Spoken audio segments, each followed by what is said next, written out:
Maraknya penyelundupan barang terlarang hingga senjata api ke dalam penjara, petugas rumah tahanan Rutan Cabang Kabupaten Biren merazia sejumlah barak dan kamar di rutan setempat.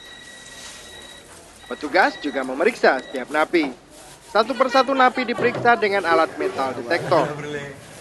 Dari hasil razia ini, petugas menemukan sebanyak 20 unit telepon genggam, 30 buah charger, puluhan senjata tajam seperti gunting, pisau, hingga mata bor beton.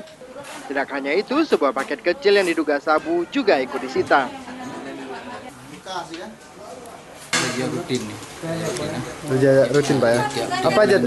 Apa aja hasil razia Pak? Hasilnya kira ada handphone sekitar 20 unit, chargernya ada lebih kurang 30. Habis itu gunting kira ada 8. Habis itu sendok yang banyak tuh, sendok makan. Pisau-pisau kecil tuh.